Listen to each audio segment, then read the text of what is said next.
Well, welcome everyone. We really appreciate you being here. It's January 12th, 2023. Happy New Year to everyone. We're kicking off the new year with a bit of a retrospective, an opportunity to look at the year that was, reflect a little bit on some data points and statistics, congratulate our phenomenal Heart team and the success that they've had, and then obviously look forward to the year that is ahead of us, identifying initiatives and ways in which we can continue to refine this Douglas County Homeless Initiative. We're going to walk through a 2022 year in review with Jen and Dan, a brief Heart update with Tiffany, 2023 next steps, a 2023 point-in-time count from Rand, Treasure House of Hope, welcome. We have Treasure House of Hope here, Sharon Reed and Angela Anderson, and a few others with us, so thank you. Then we'll have a little bit of public comment and then some closing comments. So with that, I'll turn it over to Jen and Dan with our 2022 year in review.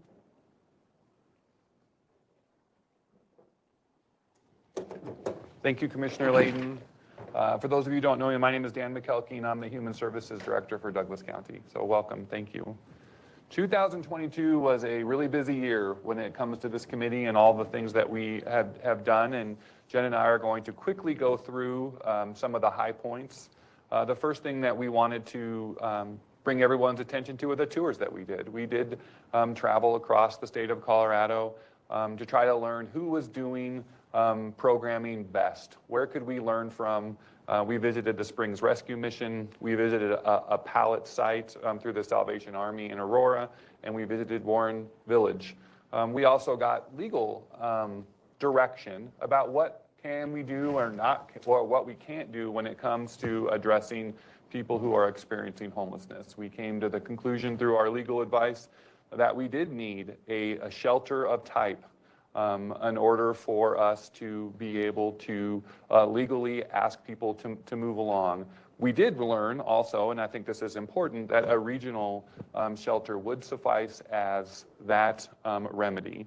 And we are in the process, early stages, of working with the Denver metro area on a regional transitional shelter across Denver. The second thing, and this bled over from 2021, and for those of you that have been here, this is something that we've talked about multiple times, but as a county, we did apply for federal earmarked dollars through Federal Representative Jason Crow, and we were awarded $1 million in 2021 to help us join an already established transitional housing program in Aurora called GOALS. GOALS is a collaboration with Arapahoe County and Family Tree, a nonprofit. The money was awarded to us in 2021. 2022 has been sort of lots of fits and starts with these dollars. We are in the final stages of finally getting the dollars allocated to us. We are waiting on some environmental studies we are beholden to HUD rules and regulations, and through that we have to make sure that the ground in the building that we are going to be using the $1 million to program with are safe for the families that we're using. So we're in the final stages of an environmental study. We anticipate that being done and ready to go in the first quarter of this year. So we're really excited that we anticipate construction starting and programming beginning in the fall of 2023. The board, along with the sheriff's office, also ramped up an already existing good program within the sheriff's office of people who are currently residing in the Douglas County Detention Center, ensuring that when they leave, they have all of the services that they need in order to be self-sufficient as they are discharged from the jail. One thing in particular that the board and the sheriff's office work together on is actually having an officer to bring people to wherever their residences were prior to them being arrested. So if they lived in Aurora before they were arrested, we wanted to make sure that they were able to get back to wherever they came from, whether that be Aurora, Lakewood, Commerce City, Colorado Springs, and that also began in 2022.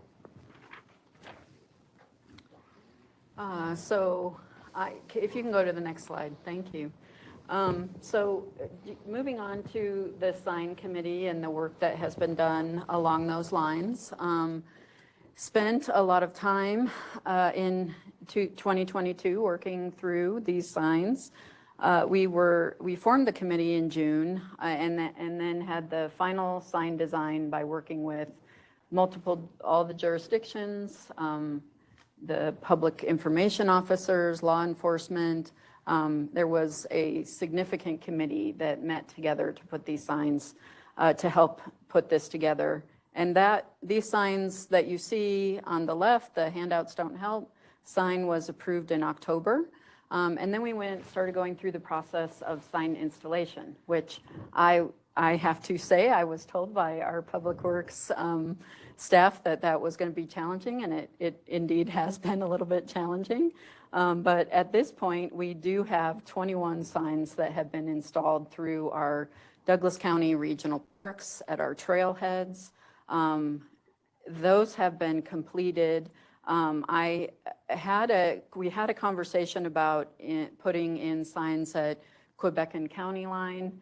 And just so everyone knows, what we did along these lines was identified through law enforcement where the most activity was happening with panhandling, and tried to focus our efforts in those areas. There are a lot of jurisdictions that are responsible, especially along county line. So a lot that we needed to work through as far as getting those signs up to date and in place. But I was hoping to hear that yesterday the signs at Quebec and County line, 3 of them, hopefully were placed. If not, it was only because of weather, and it will be done soon. So that was good.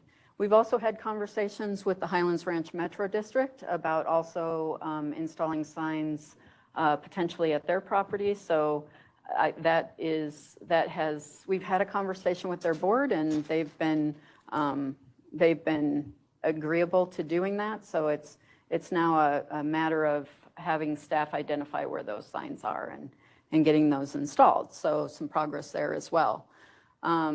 We've also had conversations with RTD about doing signs at their stops. What we've heard from them is that we cannot do it on their property because they try to maintain consistency throughout all of their properties, and because they're working with so many jurisdictions, they don't allow for signs that are not RTD specific signs.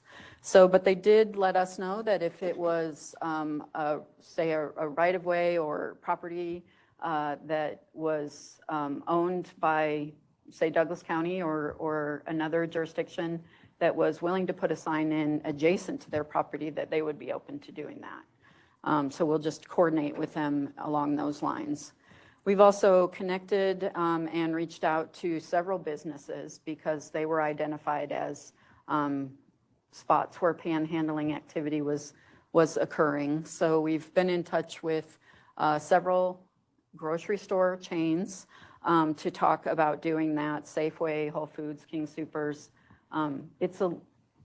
It's different with each business, and it's been difficult to connect to the right person.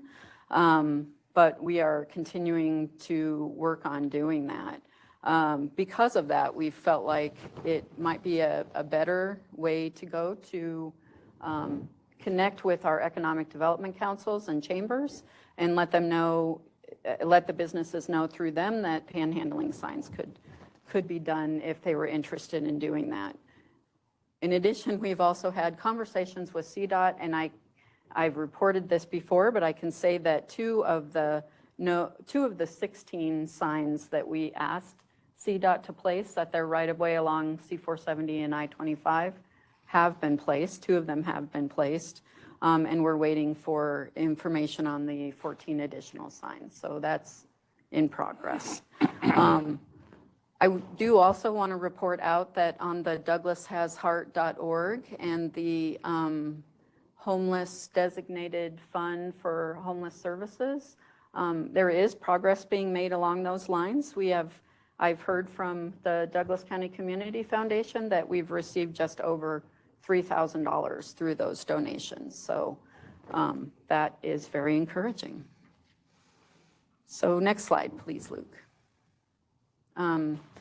We have also spent a fair amount of time through this committee looking at data for our homeless situation, just to understand what our current situation is. We did 2 point-in-time counts last year. We are required we participate in a January point-in-time count. That's part of the HUD required count. We do that each January, so we did that on January 24th, and the statistics that you see up here are from the January 24th count, because these are our formal count. In addition to that, we did a summer point-in-time count to understand what the homeless count looks like in those summer months as well, when people are moving from jurisdiction to jurisdiction. So the summer point-in-time count was done on July 25th. It was a little bit higher. I don't remember the exact amount, but it was a little bit higher, I think around 100 and we'll find out. So we'll have Randall give us an update when he talks about point in time later. So next slide, please. Also, we have worked on implementing the HEART team. So that is the homeless engagement. Thank you. Homeless engagement assistance and resource team. I apologize for that. So the HEART navigators were hired, and the whole team came together in partnership with all of our law enforcement partners, and was initiated in mid-September. So in addition to that, a referral system was put in place so that our law enforcement partners, in addition to our community partners, could make referrals to the HEART team to let them know that, you know, they have seen a homeless or a unsheltered person, and it's a way to report to the HEART team so that they can go and respond. So in addition to that, you know, I do want to mention there is a tremendous amount of coordination that happens not only with law enforcement, but also specifically with the CRT teams, and making sure that on the behavioral health side, if there are behavioral health needs for those who are unsheltered, that those connections are able to be made. So I understand that, you know, when CRT gets a call from HEART, that is a priority call for them. So they are very responsive to that and able to respond immediately. So wanted to give you some statistics, you know, along the lines of what has been done from mid-September to the end of December for the HEART team. We had 247 unique individuals that were referred into HEART through that referral system. 153 people were contacted directly by HEART. Of those, you know, you're always going to have people that just basically say, I'm not in need of assistance. So, you know, they had 37 who were essentially not interested in services, and 78 of them who were, they were unable to contact when they went back out. So we also had several unoccupied camps that were on private property. There were 9 of them, and I know that law enforcement and the HEART team has worked very hard to make sure that when those... I'd love to, yeah. I wouldn't love to, I don't want to pause you, but I'm going to welcome our new Sheriff, Darren Weekly. Thank you for being here with us. Good morning. And good timing. Perfect timing. So 9 of those unoccupied camps were identified, and all of those were cleaned up. So wonderful, wonderful work there. And some of the touch points that I wanted to talk about with the HEART team, and Tiffany and Tammy, Deputy Bozarth, can talk about this more, but you know, there were 52 clients that received case management, 5 that were referred to employment assistance, 3 actually were placed in housing, 13 of those clients were provided with motel vouchers, and 20 were provided with some sort of transportation assistance to help them locate to either a surrounding shelter, a local food bank, or a bus station. So those are some of the things that are happening with the HEART team. So a lot of good news there. And at this point, I am going to pass it off to HEART for an update on what was done in December. And if you could go to the next slide, please, Luke.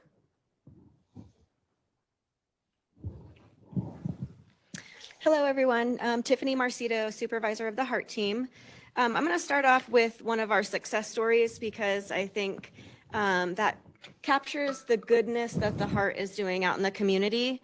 Will Carpenter, who is our navigator for Castle Rock, came across a 61-year-old client who is living out of his truck when the referral came into the HEART team. Soon after that initial contact, the client's truck broke down, so he was without anywhere to stay. Initially, Will helped transport him with law enforcement to a friend's apartment where he was couch surfing. And the client was also given socks, a hat, as well as food and water to get him through the next few days. Afterwards, Will worked with him on his resume, got him connected to a workforce development program where he applied to multiple jobs. Due to lease constraints, this individual who was sleeping on the couch had to let him go, and so the individual had nowhere to go. Will was able to connect him with a faith-based partner in the Castle Rock community who paid for 2 nights at a local hotel. And this partner also connected him to case management services and an RV so he could temporarily have some kind of heated shelter until they could get him placed into housing. This faith-based partner also was able to help fix his vehicle. So he did have transportation to his new job that he actually recently got within the last 2 weeks. So that was amazing. And now that he's full-time employed, they are helping him apply for apartments in the local community where he is working so he can get to and from work and live where he works. So that was amazing by Will.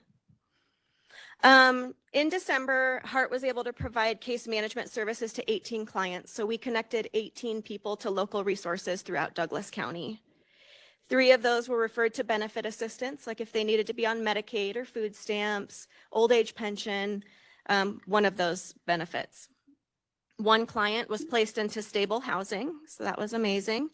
And 7 clients were given hotel vouchers from either our faith-based partners or our nonprofit partners in the community. In December, we received 125 referrals. Of those 125 referrals, 88 of those were unduplicated clients. 80% of our referrals came from law enforcement. 46 referrals were contacted by HEART, so we were able to engage with 46 clients in the community. 41 were information only, so if law enforcement contacted them and they either did not want any services, they didn't want any follow-up from a HEART navigator, or they were arrested on a warrant, it was just information given to HEART that some individual experiencing homelessness was contacted. 18 we were unable to locate, 18 refused follow-up, and at the time of this report, 2 were awaiting contact by HEART, but that has been contacted since then. So December was a slow month for us, I think, due to the cold weather. Most of them had plans when we contacted them for the frigid month, the frigid couple days that we had. So that was great that they're starting to think of where they're going to go during the cold weather. I don't know if Tammy has anything from the sheriff's office, but that's all I have from the HEART. If anybody has any questions for me. Thank you, Tiffany. So I just kind of wanted to give everybody kind of a review of Tiffany's and me and Tiffany's work week this past week, the last 3 days specifically. We've been really busy working together, so I just kind of want to review what we did this week. On Monday, around 7 a.m., I was patrolling the bus stop area right across the street from Highlands Ranch substation, and I saw somebody laying on the ground, weren't sure if they were alive. So I went and made contact with the individual. It was a 47-year-old female that was homeless she's from Colfax. She had ridden the bus all night until the bus driver told her that that was his last stop and she needed to leave the bus. So she ended up staying on the concrete all night. It was 20 degrees outside. She was extremely cold, and I tried to reach out to her and tell her I would take her to a shelter, a women's shelter, whatever she needed. She said she wasn't interested. She had never been to one before. And I asked her what contributed to her homelessness, and she didn't know. She said she's been homeless for about 5 years. She has 4 kids and has no idea where they're at. And so she had a horrible cough, and her feet were extremely swollen. Not sure if she had frostbite or what the situation was. So she ended up having a couple warrants out for her arrest. And one of them, Arvada Police Department did want her for a criminal mischief charge. So I did take her she refused medical on scene, but I did take her by the hospital to get her feet looked at. And while we were at the hospital, they admitted her immediately and said she was in complete heart failure. So that was good that I came across for her that morning. The second, just a few hours later, Tiffany came across a young man that was at the Christ Lutheran Church off Broadway. He had a sleeping bag and he was walking in the area, and she contacted him, and I had just pulled up, and she was trying to offer him resources to a shelter, and he was not interested in a shelter. He said he wanted to get back to Durango. He needed a bus ticket to Durango, and so he needed to get south, he said, to the bus stop. And so I offered, because he wasn't giving his information to Tiffany, but he did want to ride to Colorado Springs to the Greyhound bus station so he could get back to Durango. His dad was wiring the money. So I told him that I would give him a ride to Colorado Springs to the Greyhound station as long as I knew who he was, because I wasn't going to put somebody in my car that I didn't know who they were. He came back with 2 warrants out of Durango for fraud and criminal mischief, and so they did want him on the warrants. So we did end up taking him to jail on that one. That was Monday. Tuesday, Tiffany and I came across a gentleman that was in a wheelchair panhandling right across the substation off of Zodos and Ridgeline Drive.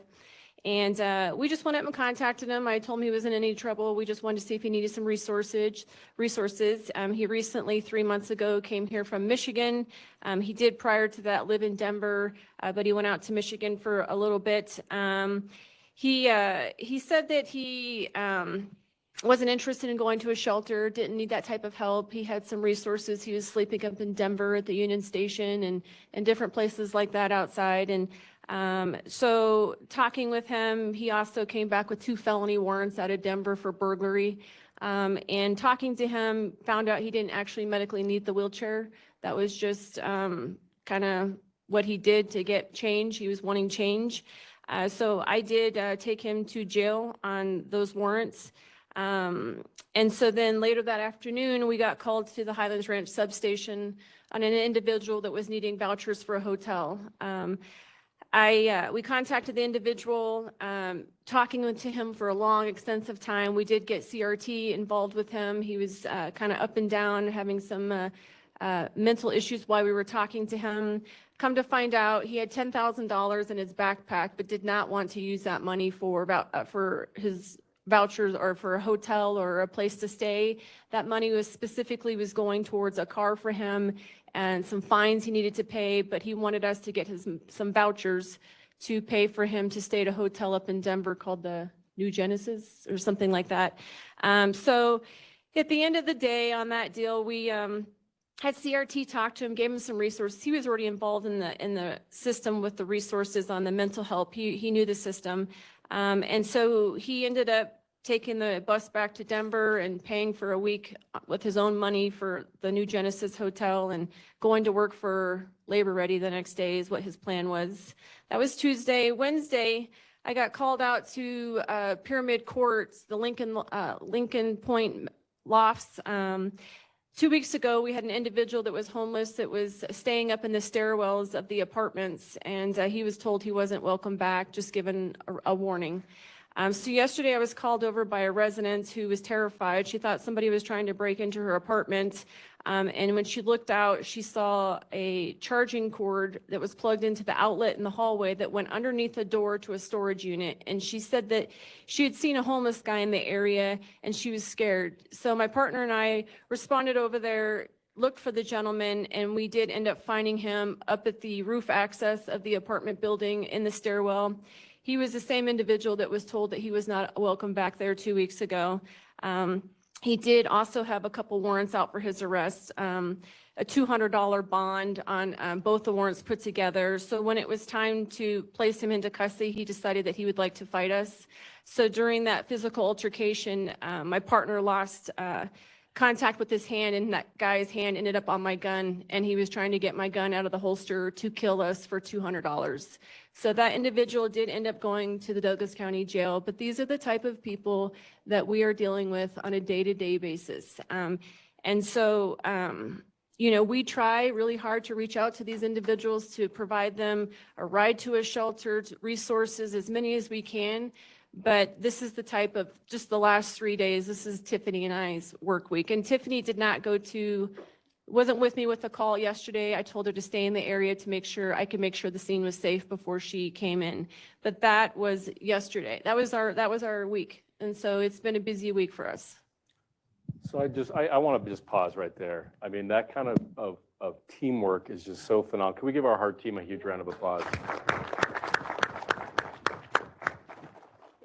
You know, as we head into 2023, I think we not only want to acknowledge your phenomenal work, but work closely with our new sheriff to identify ways to continue to augment the work that you're doing. I want to recognize our fellow elected officials here, Mayor Jason Gray and Marissa Harmon from City of Lone Tree. One of the reasons we have our elected officials from all our municipalities represented on this board is to really talk more from a public policy standpoint around best practices. I think what you just said indicates very clearly to all of us that this is not just a navigation exercise. There really is a significant law enforcement component. And I'll tell you, as one elected official, I don't want to see a navigator get shot on the scene. I don't want to see them, you know, trying to pat somebody down, you know, get a needle prick and end up with a serious disease.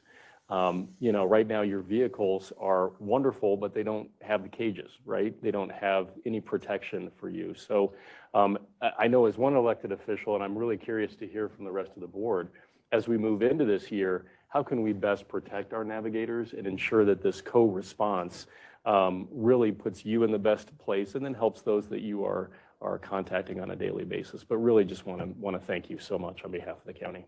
Great work. Commissioner Lade, if I could just chime in. First of all, I apologize for being late. I was at a County Sheriff's of Colorado Legislative Committee meeting, and it was important that I was at that meeting. But I had met with Deputy Bozar several times over the last couple of weeks just to get up to speed with the issues that the navigators and the HART teams in general have been facing. And I have some serious concerns, not only for the safety of these teams, but the safety of our community. And as the sheriff, and just the experience in law enforcement and knowing what I know about the HART team, it's easy to help people that want help. But the problem is we have a lot of individuals that don't want help, and they're potentially dangerous to the HART teams, to our community. So as we navigate through all of these issues, it's important to keep those in mind. And I've said this before in these meetings, it's all good until it's not, and somebody gets hurt. And in my business, that's a very real possibility every single day. And so we just need to make sure as we move forward, we keep the worst case scenario in mind as we're making these decisions on how we handle these issues. Thank you for that, Sheriff. And I would invite our elected official representatives for any additional thoughts or input. Obviously, any thoughts from anybody here, but. I don't think the mic's on. Thanks, Commissioner. Jason Gray, Town of Castle Rock Mayor. You know, our police department works really hard as well, and as you guys know, and I think the work you guys are doing is amazing, but it's a little disheartening to find out how many of these people who are without shelter have criminal records. It's a big percentage of them, and when, as the sheriff mentioned, then that creates a lot of dangerous situations. So I just think that, you know, I commend the work you guys are doing, but we also have to make sure that the HART program is being used the way it needs to be used. It needs to be used for people who really want to help and need help and want the help. And so it's really hard to differentiate between the two of those. And again, thank you very much. And I know that our police department's working really hard on it. And and they're here today, so I thank everybody. So thank you. Thank you, Mayor. Marissa?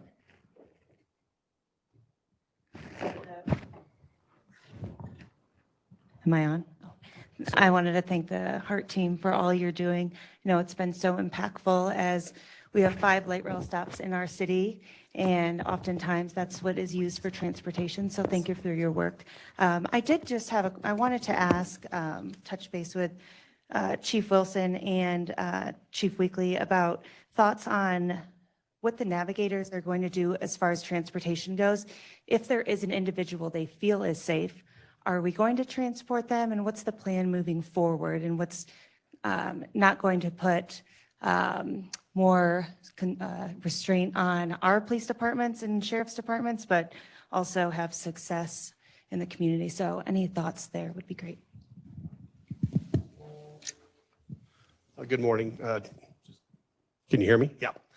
It's Chief Wilson with Lone Tree. So to echo what the deputy here has been talking about, that's what we're having. That's what's happening in Lone Tree on a everyday basis, where we have burglaries occurring at the end of the line. We have a couple of apartments being built there.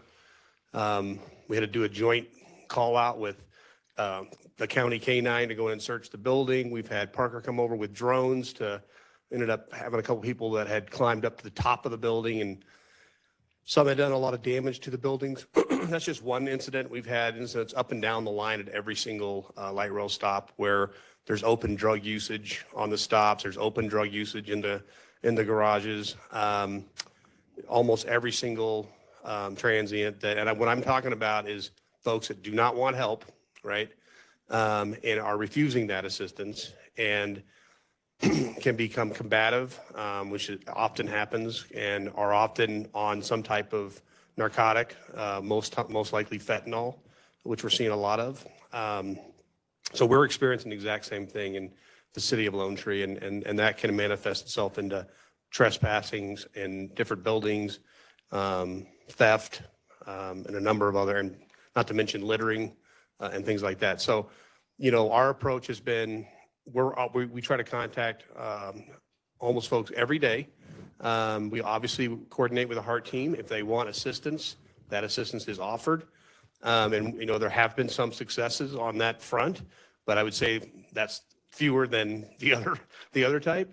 But really what we're trying to do is hold people accountable for their behavior and what's happening within the community. And I think we're doing that pretty well. As far as the transportation goes, the only hamstring we have is we do transport if it's short distance, if it's around the area, but our problem is, like, we're not going to be able to drive some of the Colorado Springs and take an officer offline for, you know, we did it one time and he was offline for 3 hours. And with a city our size, you know, I can't afford to have officers transporting people long distances and taking them out of the mix for hours at a time. So that's our real constraint and our real concern. I do agree, if we're going to transport, we need to put the cage in the car. We need to have protocols for that. We need to check people's backgrounds, make sure they're not criminals as far as being violent and things like that. I do think there's some situations where, you know, if it's a mom and a kid and there's just no issue there, we're just trying to get them to a shelter.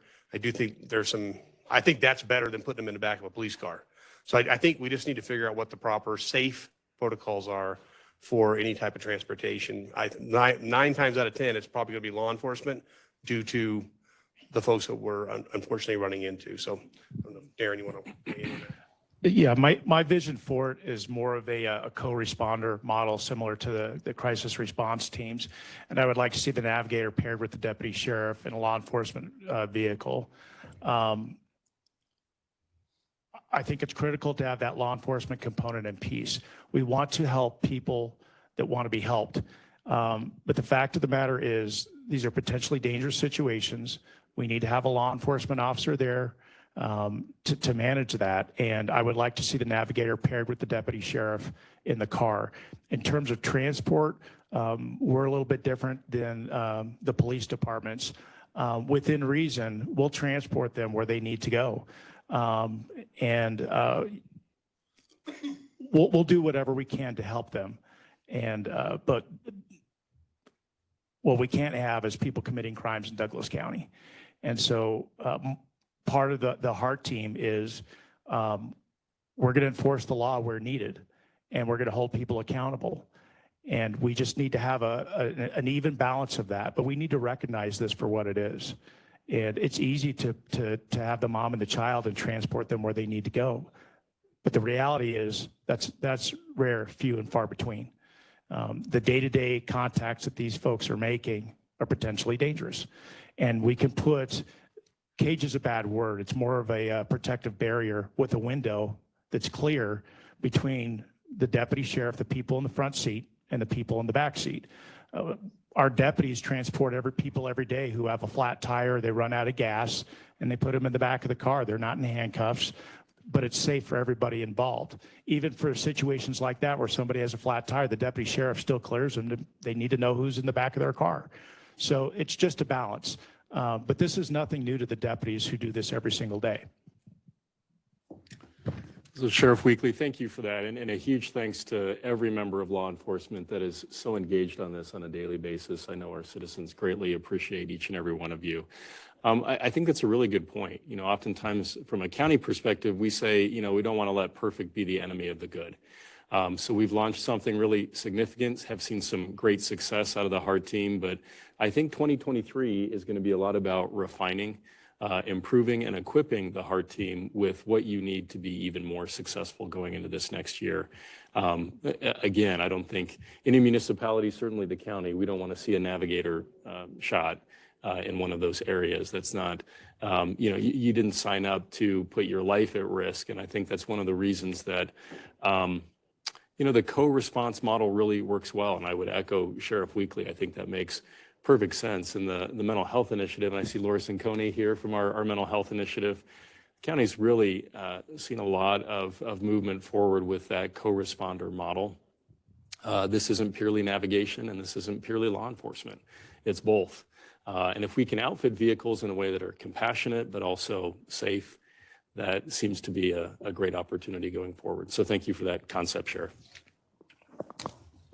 Commissioner, that's what I would propose, is probably looking at these vehicles again and determining what's best. That is again, like you said, compassionate, has the storage capacity to collect their property if we need to, but also having those law enforcement tools that our deputies need to keep them safe and those around them safe. That's great. I'll just add, from a Board of County Commissioners standpoint, the co-responder team model was always what we envisioned when our board convened and authorized the creation of the HEART team. It was to be co-response. So more to come. I think we have some meetings on the books, but again, huge thanks to you all for the great work. Anybody else on HEART team? Okay, with that, moving on to 2023 next steps. Jen and Dan. Okay.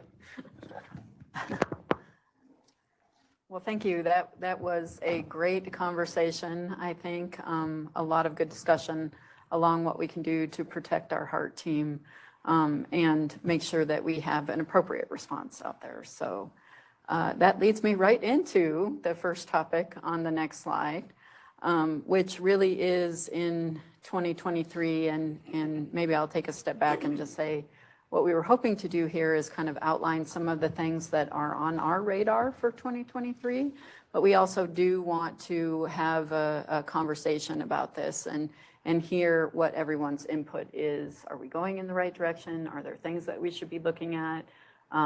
Is there more? Is there something else that we're missing here? But we very much do plan to have further discussions about developing what those policies and procedures look like for implementation for HEART going forward. I think this is a great example. This conversation has been, and the examples that you both shared with us are great examples of we started a project and we started a program. We need to learn and evolve as we go, and I think that's a lot of what we'll be doing going forward. So I'm looking forward to those conversations. I'm going to need you to click with me, Luke. So the next one is code enforcement. We are on the next one talking about, there's different things that we have talked about as far as what enforcement can look like. One of those things related to panhandling is the idea that there is a certain amount of width in medians that is safe for a person to be on. And, you know, if that width doesn't meet that minimum safety requirement, then it really isn't safe for them to be on that median.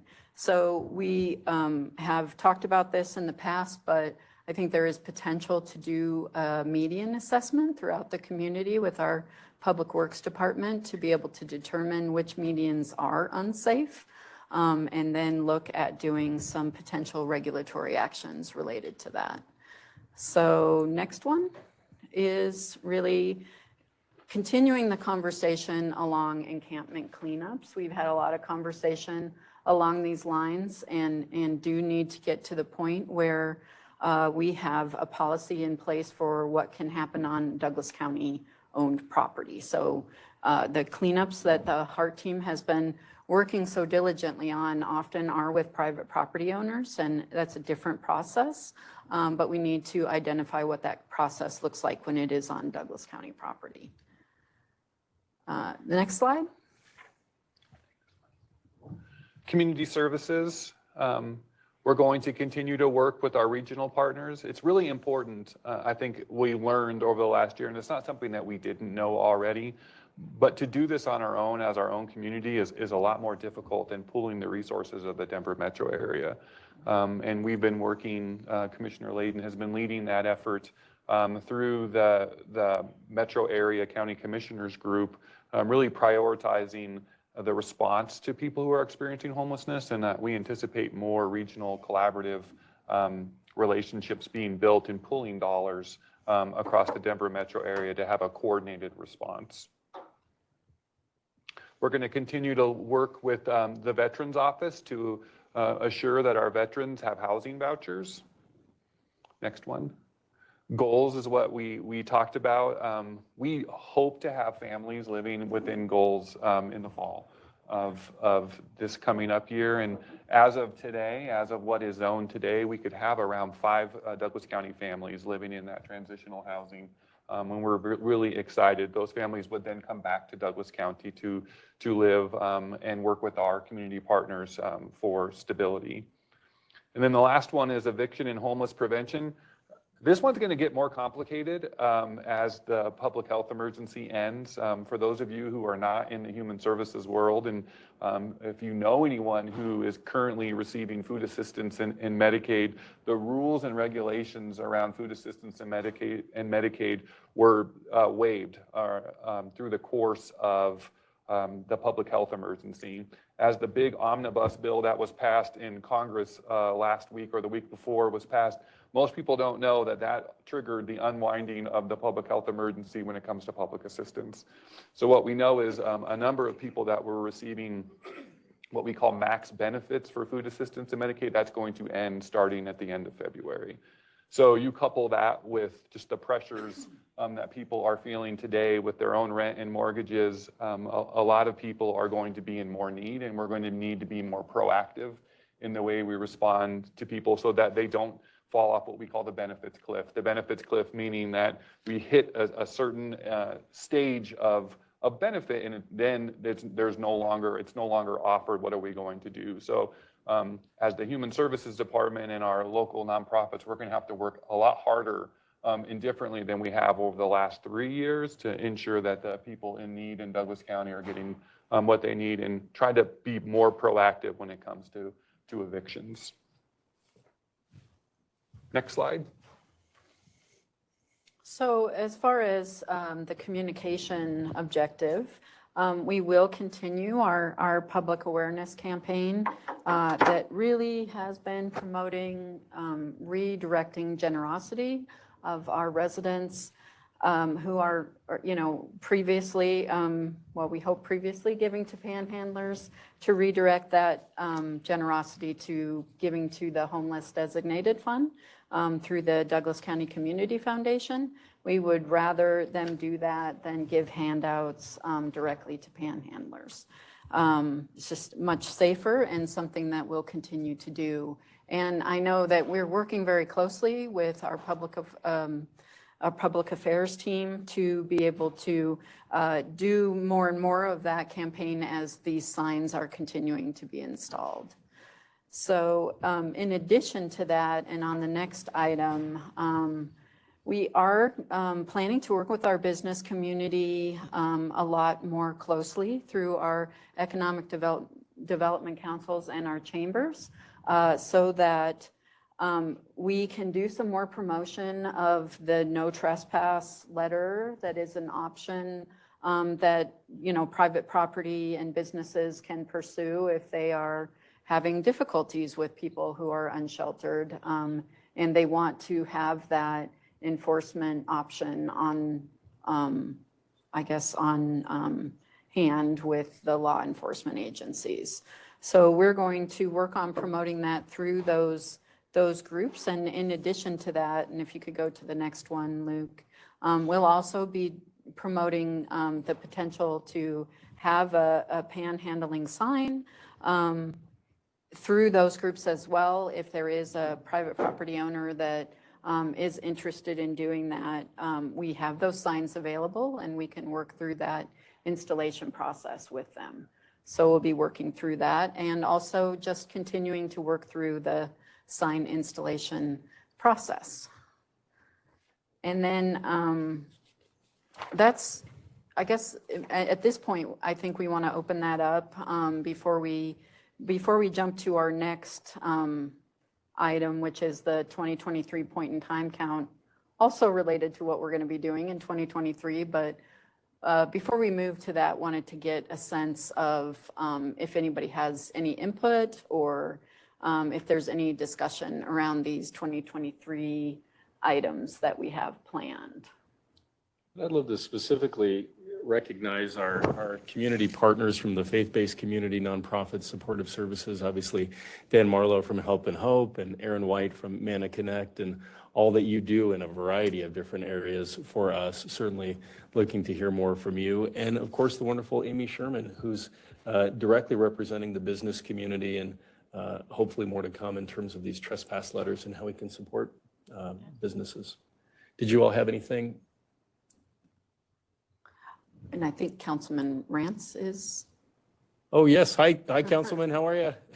Thank you. Thank you. I'm sorry, I had a document that I thought was open, but it's closed, so give me 2 seconds. But this is directly related to some concerns. So for the city, I also represent the Castle Pines on the CML Policy Committee. And in our December meeting, there were some legislative items that we covered that particularly conflict with the efforts of our Douglas County Homeless Initiative. And in particular, it's the preemption on like the right to rest and some of the other things. And so I can forward those documents to you so you can see the CML Policy Committee thing, but I wanted to introduce it in a larger framework of conversation for 2023 efforts, because I think at some level we're going to have some organized amount of either lobbying or whatnot directly related to the efforts in the legislature that will be counter to the efforts we've spent the last year and a half working on with the Douglas County Homeless Initiative. Councilman, thank you so much for that. We've certainly been apprised of some of those legislative rumblings, and we're keeping a close eye on it. No doubt, I think in all of our travels, we know that areas like San Francisco, New York, large municipalities where people have become victims of their own compassion, we hear most from them that, these pushes toward, right to rest and allowing people to do whatever they want and turning a blind eye to crime, littering, vandalism, issues that really affect public safety, only harms everyone, including those they're trying to serve. I'm really thrilled that in Douglas County there is a lot of phenomenal law enforcement leadership and a real direction toward putting public safety first. You've heard me say it many times, but having somebody in a turn lane where it's 55 miles an hour is not safe for that person or the individual trying to give money out of a window. That is part of traffic. And I think we have a sheriff that's really passionate about ensuring that we're keeping our county safe. But thank you for that, and hopefully more legislative updates to come. You know, in general, we were talking about the 4 C's: compassion, code enforcement, community services, and communications. So anything else on that from anybody here? Yeah, Marissa. Marissa Harmon, Lone Tree. I had a few residents reach out in Lone Tree that had questions that called the Navigator number and had received callback. And I think there is a little bit of confusion on what that means. So I am hoping we could combine the heart and public awareness and just making sure that we are explaining to residents of our county and our municipalities what that number can and can't do. The other big topic was the resident that called me and shared her experience had not heard about the Douglas County Community Foundation. So I want to make sure that that is at least laced in there so that we are making sure that funding is going there and not out the window as far as the safety component. I think that is going to be the biggest thing, is making sure residents have a good understanding of what that can, but also cannot do, because I think there was confusion there. So thanks, Commissioner.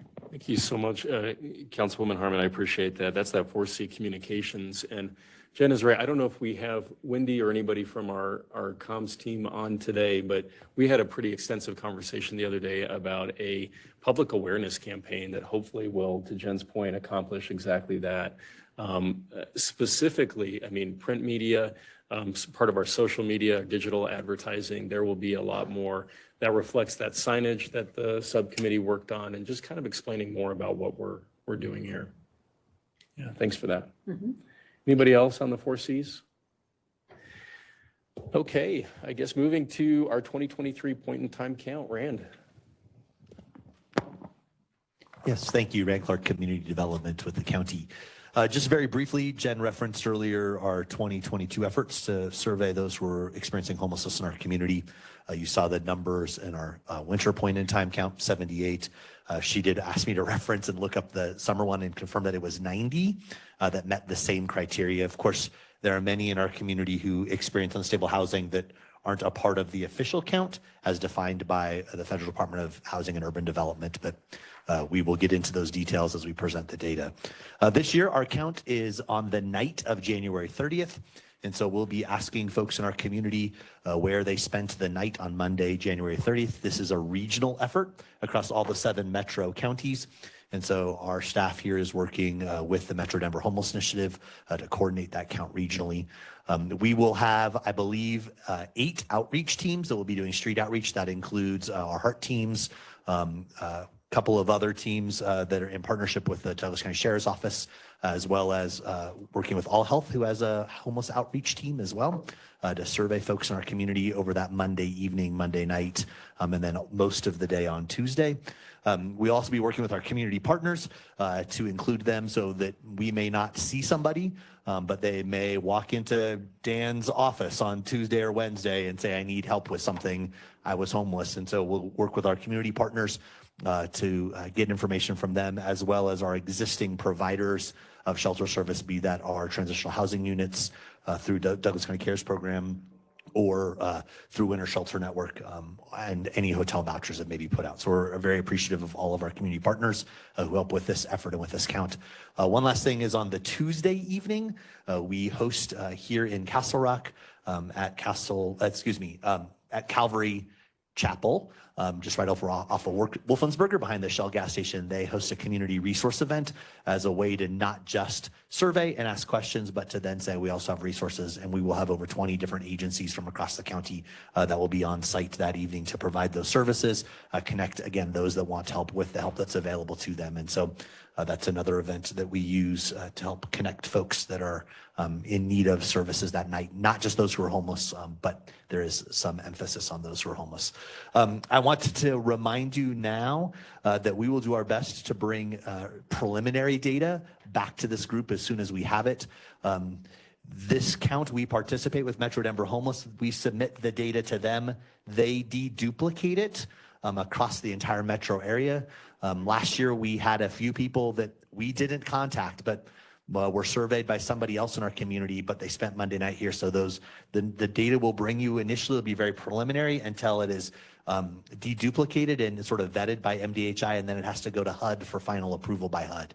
And so there is about a 6-month delay from when we do the survey to when our numbers become final, but we will do our best to bring you at least preliminary data as soon as possible so that we can understand what's going on in our community and begin to understand the impact that this initiative has had, at least over the first year and a little bit of our existence. And so wanted to set that expectation that at our February meeting, we hope to have very preliminary data, and then we'll work over the course alongside our partners with MDHI to get you that formal and official data when it's available. So thank you again to everybody. Know that that is coming and that we are working on that point in time count here in a few weeks.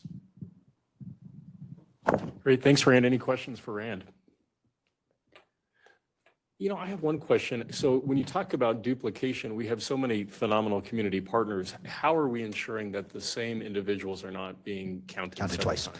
So we ask certain information in that survey that our statisticians tell us that if we get the first 3 letters of their first name, the first 3 letters of their last name, and their date of birth, that is statistically accurate enough to ensure that we are deduplicated without getting a social security number or a full first name, last name. So I leave it up to the professionals that do all that statistical type of stuff to tell me that that is sufficient. And so we use that. We're looking at first 3 letters of first name, first 3 letters of last name, and a date of birth. And if all of those things match, then we would say we have a duplicate.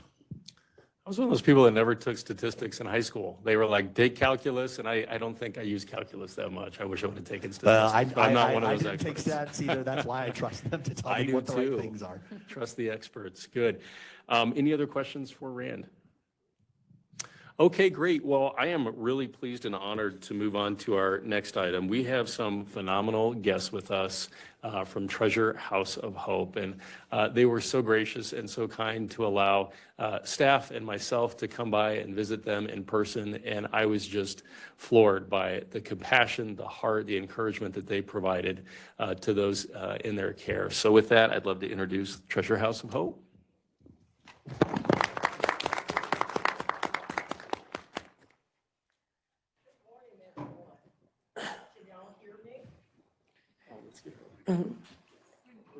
Okay, there it goes. Yes, so good morning, everyone. Thank you for having us. My name is Sharon Reed. I go by Cookie. I serve as the secretary for Treasure House of Hope Board of Directors, and I'm one of the founding board members for Treasure House of Hope, which was established in 2011 as a faith-based 501c3 nonprofit organization operating as a church. Our mission with Treasure House of Hope is pulling treasures out of darkness with love, hope, and compassion. Angelia Anderson, the founder, director, and ED, it doesn't surprise me that she has a heart. She got her degree in human services. She has a heart for people, a huge heart. And she also has her counseling license as a Cat 3. So at this time, I will call her to tell you about the nuts and the bolts of Treasure House of Hope. Angie? All right, thank you. Thank you, Douglas County. Thank you guys for having us. We're grateful and we're blessed to be here today. Treasure House of Hope is a nonprofit. It's a 501c3 organization.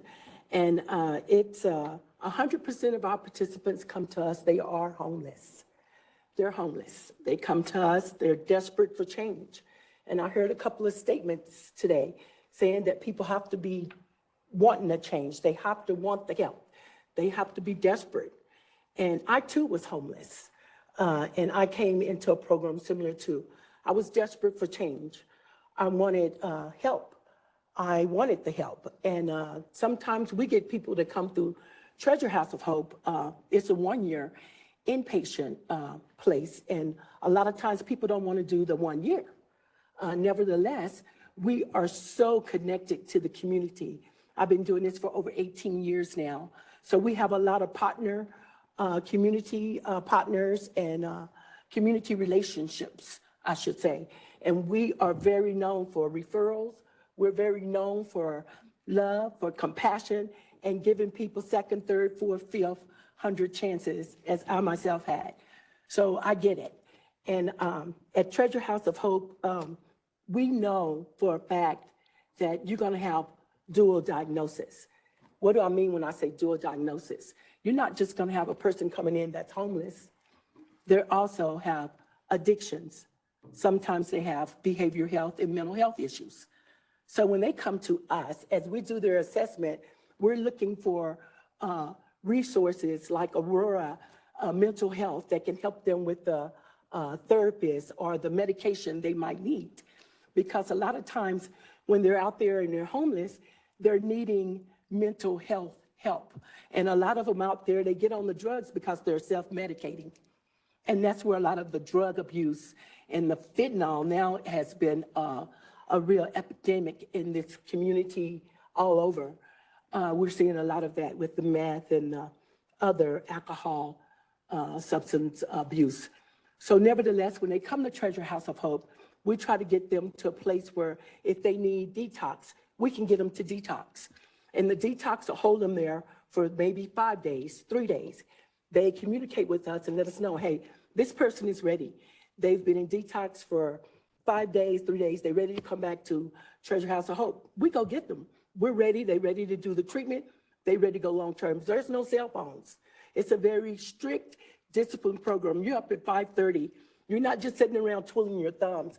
We have classes in the evening, but during that day, our participants, they go out and they are in the community. Could you show the slide with the bread ministry right quick? Just let me see if you can see that. I'm sorry. It's on shop.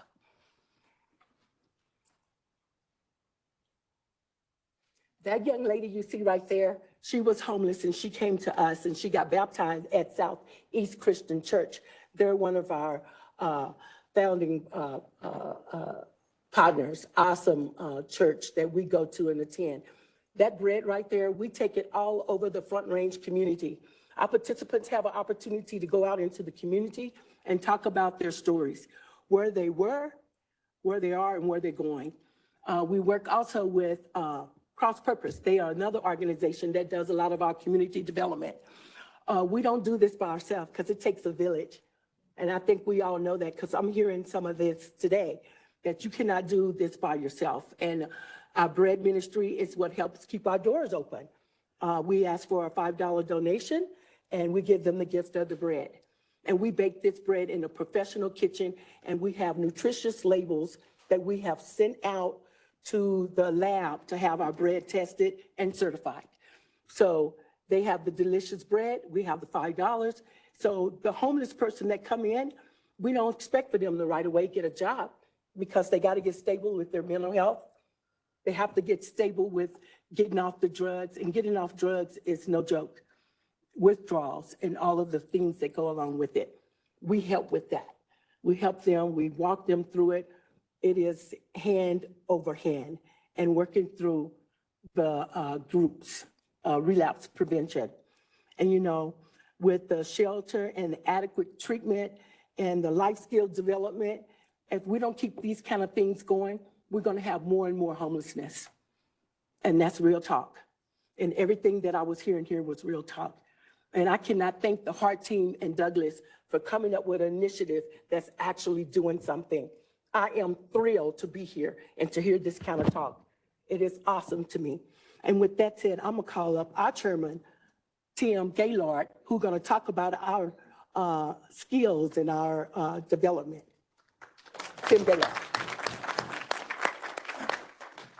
Thank you. My name is Tim Gaylord. I'm chairman of the board for the Treasure House of Hope. Angelia, Cookie, they're on fire. And so are you, from what I've heard today.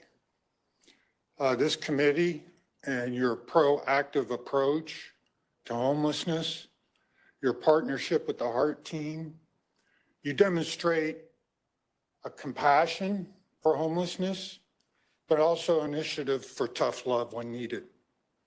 And that's really what we have found on the streets of Denver and Aurora. As a Douglas County resident, I just want to applaud this committee for your work. This is awesome. I think everybody in Douglas County should be more aware of what you guys are doing because it is awesome, and thank you for that.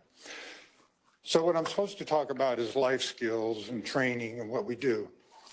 So, you know, on average, the person who's homeless, addicted, 87% of them want to be there, okay? They don't want a shelter, they don't want rules. But when they become desperate, we have a resource, the Treasure House of Hope, where when vetted and that, you know, we run the background check and they agree to our policies and procedures, our disciplines, no electronics, we give them life skills, counseling, GED. If they want to, once they graduate, find a job, we have job placement programs. We have partners with Pickens and helping them get their GED. So we're taking people off the streets and turning them into productive citizens. I could tell you stories of successful entrepreneurs who've gone through the program, who are contributing back to society in a very positive way. And what you all are doing here is inspirational to us. We've had conversations with other city mayors and okay, we got some lip service, but proactive like what you all are doing, this is the first I've seen. So I'm so grateful for you in what you're doing. We teach our residents on the bread. We manufacture that bread on Friday night in a commissary. We teach our team how to figure out what the cost of that bread is. We teach them basic economic business practices. Like if this bread, banana bread, costs us $1.47 to manufacture, how much should we be getting for it? $5. How much are we getting on return on investment, our ROI? Because we're self-supporting. We don't get any government aid. All of our money is donated or we generate ourselves through the bread sales. We have the capacity for 18 residents. Average cost per resident is $12,000 per year. So it's up to us to generate that type of money to support these. And the generosity of Southeast Christian Church in Parker, Colorado, our partner, our home church, has been tremendous. We have many businesses across the community that have supported us. The Colorado Independent Automobile Dealers Association gave us a grant, nonprofit, for $40,000, 6 years ago, which allowed us to remodel one of the homes so we could, bring more people in and still meet code. But we want to partner with you if the Heart Team, if you've come across somebody that is desperate and that we can be an asset. We're on call 24/7. Angelia is, I'm not. But we are available to you 24/7. And we would love to partner with you and find those people who are desperate, that need the compassionate love, that we would be available there for them. And again, all I can do is say, thank you from the bottom of my heart for what this committee is doing. You guys are really, truly rock stars, and I thank you. So if you have any questions or comments, we're available to answer any. Thank you. Well, I just have to say a tremendous debt of gratitude and thanks to all of you. And thanks to our staff team for introducing me to the opportunity to come visit you out in Aurora. We have a saying here in Douglas County that we don't wait to do great. And the moment that I walked into Treasure House of Hope, I saw no barriers to entry. I saw a faith-based partnership, which our community and our citizens have really said, hey, work with the faith-based community. This is that. You're self-sustaining. You're through your bread ministry, you're able to go out and generate the revenue you need in order to support the people that you're serving. And again, I just was so inspired by your stories. I mean, the people that are leading this organization have a lived-in experience with homelessness. And Angelia, I told you then, but you truly are an angel, and Cookie and Tim, I mean, your whole team, all of you have been really inspiring to learn more about. So thank you for being here with us. Any questions about Treasure House of Hope? Comments, anybody? I do have one question. Do you guys serve any youth?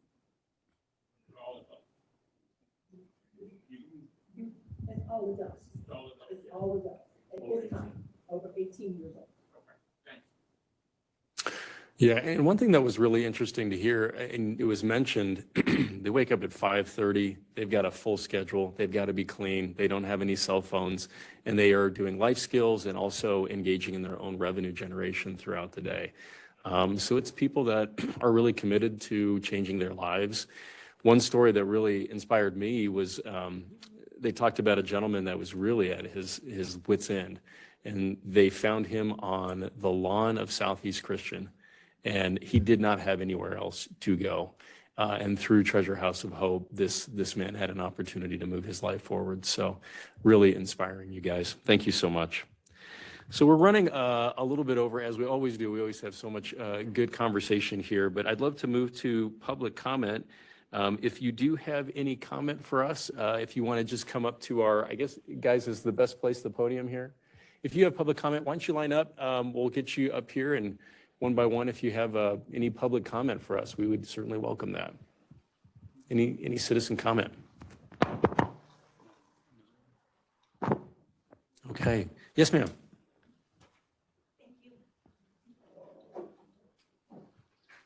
I'm not comfortable with this, so my voice is going to shake and it's all okay. of those things. But I first want to say thank you to everyone on this panel. All that you do is greatly appreciated. I have two parts. The first one was in listening to Tiffany talk about the Success Heart story. It was mentioned that through the faith-based partnership that he was found, the 61-year-old gentleman was found housing within an RV at a faith-based partnership. I don't know exactly which one.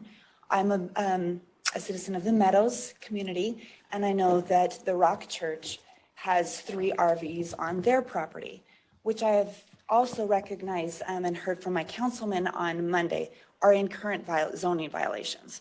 So, and then hearing from the Sheriff's Department about some of your interactions and the dangerous situations and things like that. As a community member, it brings up concerns of this being a solution, having temporary, which is actually kind of permanent. These RVs have been there now for 3 years in current zoning violations. So that's my first concern. The second part of my question was for the Winter Shelter Network. The last I had heard at this panel was maybe September. I spoke with Erin. She had mentioned a pause on that. I also recognize that that goes November through March, and I hadn't heard any sort of an update at these meetings. So those are the two things that I wanted to bring up. Great. Anybody want to address those, Erin?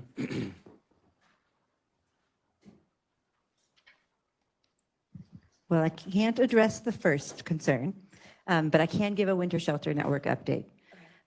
So you're right, since September, some things have changed. The churches of the Winter Shelter Network did meet and agree to reopen for this season for a shortened season. So the churches began operation on January 1st and agreed to meet through March, which is their regular season, to see if the need was there. I think I spoke at this group sometime over the summer that last season we only served 5 households, and so it was a smaller population. And so they said, hey, we're here for the community. We want to be a support for the women and children in Douglas County who are experiencing homelessness. So the doors did open on January 1st. As of today, we have not served any guests. We've only had 1 application, and it was for a husband and wife team. And since we don't serve adult men, we could not serve them. We've had contact with a few other people that we heard might be interested, but they have not filled out applications. So as of today, Winter Shelter Network is operational. We just have not served any guests as of yet. We're We're here for the community though, and so if there are women and children experiencing homelessness, they can go to our website and fill out an application, and we'd love to serve them. Thank you. Sure. Thank you for your comment. And is your name Jill Yes. Okay, great. Thanks for being with us. Yes, sir. Hi, welcome. So, first of all, thank you for giving me the opportunity to speak to all of you. My name is Rick Stanley. I'm 49 years old. I'm a resident of the Meadows area. And there's been a lot of talk about this church, The Rock, with their proposal with this homeless initiative. And I have some concerns as a resident. And I'm a non-denominational Christian my entire life. And this one kind of struck a chord because I moved to Castle Rock for the safety and the security for my family. And I have some big concerns with what's being proposed. And I hope that every panel member that has voted on this lives here in Castle Rock. And I hope you live in the Meadows too, to be able to have a voice in this situation. Because there's a massive group out there that opposes this in the Meadows. And this one strikes a big nerve. So I please ask you, leave it to the voters of the Meadows on what is being proposed there. Rick, thank you so much for this. And I might invite the mayor of Castle Rock to address that. This is Douglas County, and I just want to share with you that we're not making any votes on any kind of sheltering at the Rock. I mean, that's. No, thank you, Commissioner Jason Gregg and Town of Castle Rock Mayor. At this time, the Rock has no proposal to town. They've been talking about having a proposal eventually, but they'll have no proposal to town, so it wouldn't really be appropriate for our staff or town to really address it, since they don't have any kind of thing into the town of Castle Rock. There's been a lot of chatter. The Church of the Rock does want to do something eventually, but they don't have anything to town, so it's not really, unfortunately, it's a lot of chatter. And as you mentioned, or you asked, most of this group doesn't live in the Meadows or in Castle Rock. This is a Douglas County wide deal. So specifically for the Rock, I encourage everybody who's concerned about it to get in contact with Mike Behemoth with the Rock, and ask him what his plans are, because they haven't come to us with a plan yet. Of course, like I said, there's a lot of chatter. I know Mike pretty well. He's a friend of mine. I think they want to do good things. Also, I wanted to address the first question. We're aware that they have RVs out there. The town is aware that there are several churches that have RVs and that house people from time to time. They are always vetted, make sure they don't have a criminal record. The last person who was out there I met, she was in the RV out there. She's no longer in the RV out there. She's a member of the Rock Church. But we are aware of churches in town that do house people from time to time in RVs. And it's hard to kick them out of that, even though they're not always particularly completely legal. But we're trying, and the town of Castle Rock has our own team as well. It works well with the Douglas County Sheriff Department on our homelessness. I think we're doing a good job on that. So, and also last meeting, a few months ago, a citizen had mentioned that there were homeless people having sex in the rec center. Immediately after the meeting, I called the rec center and talked to the Parks and Rec director and a few other people. That is not happening. So I want to let you know that's not happening with our homeless. We do from time to time have homeless people who get vouchers to get cleaned up the rec center for interviews and that kind of thing. That's done through either faith-based or the town, or Help and Hope and other organizations to do that. Full transparency, the parks director did say that once in a while they do catch teenagers, unfortunately, engaged in inappropriate activities, and they are kicked out of the rec center and revoked of their pass. Well, thank you for that, Mayor. And Rick, thank you so much for your comment as well. I'm in my late 40s as well, and I got to tell you, the safety of my 3 kids and my family is paramount, and you come to Douglas County because it's safe. We have a new sheriff that is deeply committed to ensuring that this is the safest county in the state. I believe it'll continue to be that. But I would just invite you to continue to come back. I always like seeing citizens here because I think you get the real picture of what's actually going on and can share that information out into the community. Yeah, and my wife and I, we drove around the church and we did see a lot of motorhomes that were being lived in. You can obviously tell, and it's concerning.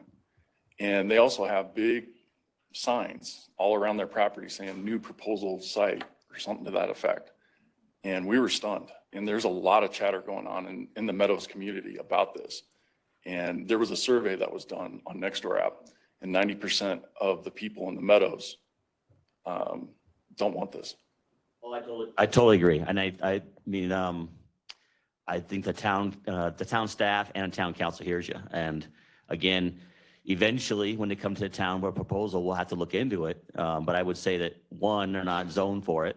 And 2 is I would say that there's a big public sentiment against it. And I think that there's a long way to go for that church to move forward in any progress whatsoever.